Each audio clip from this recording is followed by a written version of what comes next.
Kyrie Irving versus Kevin Durant, ang lupit ng ginawang pasa ni Uncle Drew. Laglag ang butike sa tira ni Stephen Curry. Natulala na lang sa nangyari sa Warriors. Magandang match-up to mga idol, Golden State Warriors versus Cleveland Cavaliers. Dalawang team na maganda ang panimula ngayong season.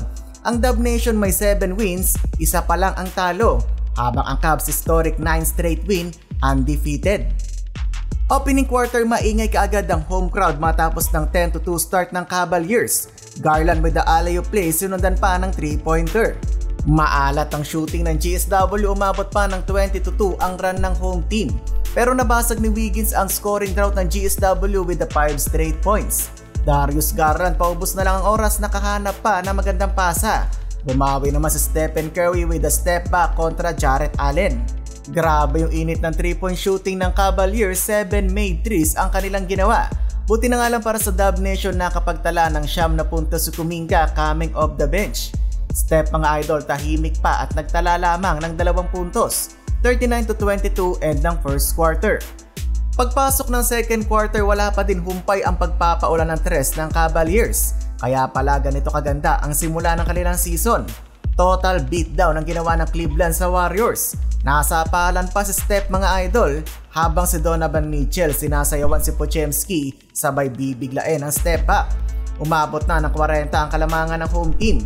Nag-init pa off the bench si Ty Jerome with 13 points. Total of 14 3-pointers sa unang 2 quarter, habang ang Golden State nakakonvert lang ng 5. Tambak talaga ang magiging resulta, 83-42 in favor of Cavaliers. 4 na player nila ang may double digit. Natay nila ang kanilang franchise record for most points in a half with 83.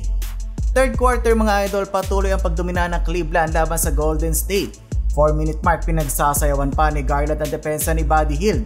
Although bumawi na magandang 2-man game sina Stephen Curry at Draymond Green. Natapos ang third quarter, halos 30 pa din ang kalamangan ng home team.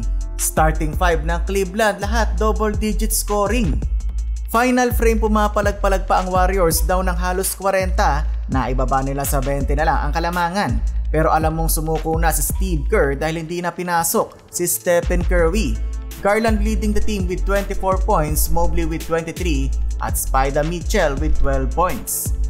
Quick recap lang mga idol sa naging matinding laban ng Phoenix Suns at Dallas Mavericks. Nagpalitan ng clutch bucket ang dating mag-teammate na sina Kevin Durant at Kyrie Irving. Naging down to the wire ang laban, sa dulo na foul nga lang ni Gafford si Nurkic, kaya't nabigyan ng free throw. 0.8 na lang ang natira sa Mavs. Hindi pumasok ang Hail Mary shot ni Luka, 114-113 panalo ang Suns.